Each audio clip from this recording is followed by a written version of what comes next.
یہ بات سمجھ لیں گے تو پوری یہ بیان کا مقصد آپ کو سمجھ آ جائے گا.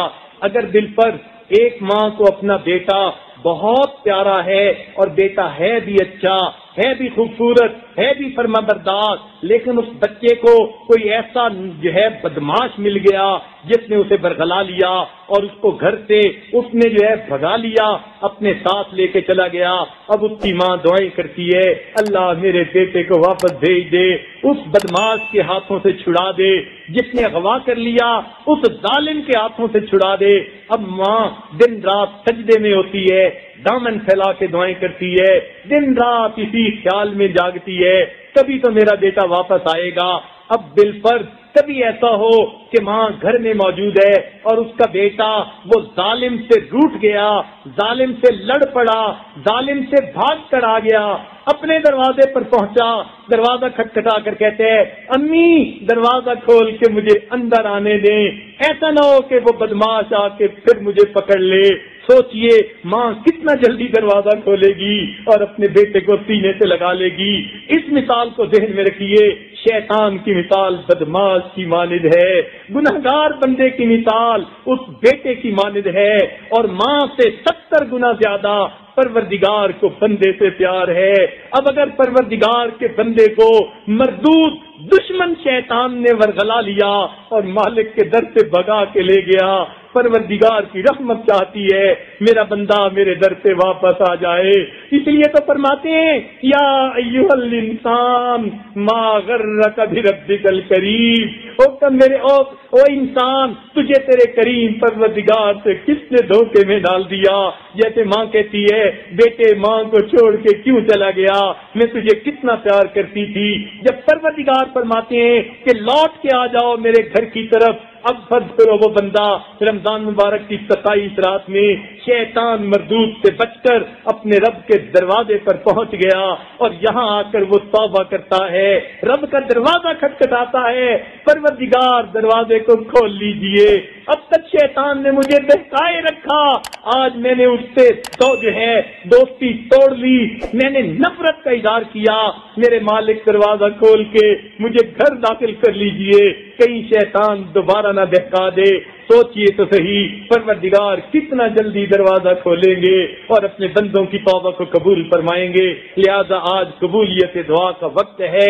اللہ رب العزت سے دنیا کی نعمتیں مانگیے، آخرت کی نعمتیں مانگیے، اپنے گناہوں سے سچی توبہ کر لیجئے، پھر دیکھیے اللہ تعالیٰ کیسے مہربانی فرماتے ہیں. ذرا ایک نقطے کی بات اور بھی سن لیجئے کہ قرآن مجید میں جتنی بھی جو ہے دعائیں ہیں ساری کی ساری رب کے لفظ سے شروع ہوتی ہیں. ربنا آتنا، ربنا ظلمنا، ربنا لا تزغ قلوبنا، ربنا اغفر لنا ذنوبنا واسرافنا فی امرنا. تو ساری دعائیں رب کے لفظ سے منگوائی گئیں. اس میں بھی حکمت ہے. بنیادی وجہ یہ کہ ماں کو بچے سے پیار ہوتا ہے، اس لیے کہ ماں بچے کو پالتی ہے، باپ بھی پالتا ہے، مگر ماں زیادہ وقت گزارتی ہے، ماں کو زیادہ پیار ہوتا ہے. ماں باپ کو بچے سے پیار کیوں ہوتا ہے کہ ماں نے اسے پالا ہوتا ہے، پرورش دی ہوتی ہے، اپنے ہاتھوں میں وہ پل کے جوان ہوتا ہے، اس لیے ماں کو جذباتی لگاؤ ہوتا ہے. دل پر اپنا بیٹا نہ ہو، ماں بھائی کا بیٹا اپنے گود میں لے لے اور اس کی پرورش کرے، ہم نے دیکھا اس سے بھی جذباتی لگاؤ ہوتا ہے.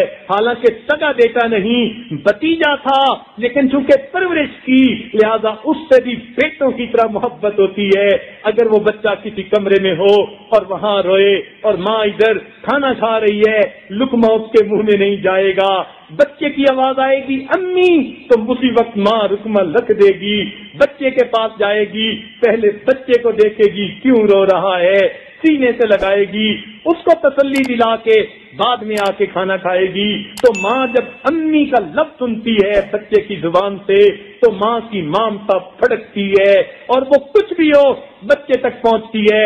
دل پر بچہ اندر رو رہا ہے، امی امی کہہ رہا ہے اور اس کی ماں کو کوئی پکڑ لیتا ہے، ہم آپ کو نہیں جانے دیتے، اسی وقت ماں کی آنکھوں سے آنسو آئیں گے، رونے بیٹھ جائے گی، میرا بچہ رو رہا ہے مجھے کیوں نہیں جانے دیتے.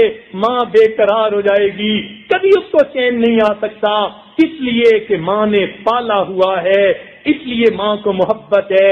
تو ماں چونکہ پرورش کرتی ہے، ماں کو محبت ہوتی ہے، اس محبت کی وجہ سے بچہ امی کہتا ہے، ماں کی جو ہے مامتا مجبور کر دیتی ہے، وہ فوراً متوجہ ہوتی ہے بچے کی طرف. تو اسی لیے ماں باپ کو مربی کہتے ہیں.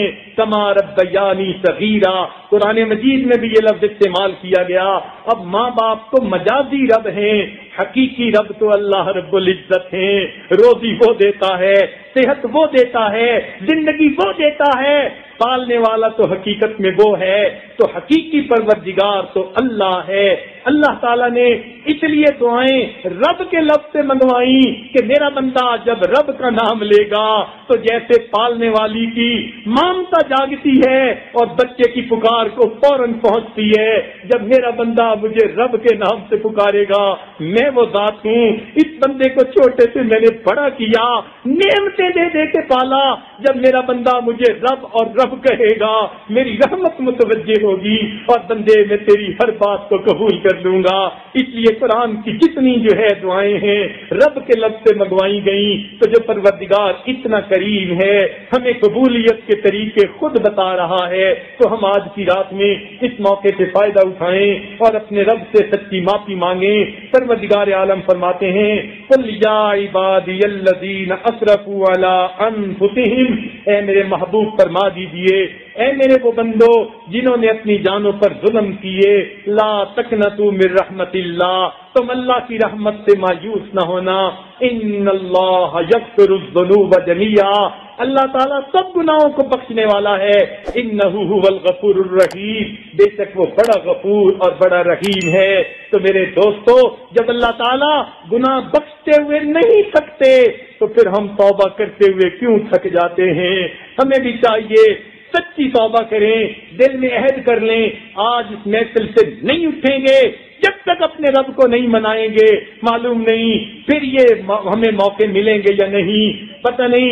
اعتکاف میں جس طرح دور دور سے علماء طلباء آئے ہوئے ہیں، یہ محفل ان علم والے عمل والے لوگوں کی پھر ملے گی یا نہیں ملے گی؟ کتنے لوگ پچھلے رمضان میں زندہ تھے، آج قبر میں جا چکے ہیں. کیا معلوم ہم میں کتنے ہوں گے جو اس رمضان زندہ ہیں، آئندہ رمضان وہ بھی قبر میں پہنچے ہوں گے. تو کیا معلوم یہ ہمارے لیے گولڈن چانس ہے یا ہمارے لیے لاسٹ چانس ہے. جن کی تو توبہ قبول ہو گئی ان کا گولڈن چانس آئندہ سال بھی رمضان مل جائے گا، اور جنہوں نے آئندہ رمضان سے پہلے فوت ہونا ہے ان کے لیے لاسٹ چانس ہے.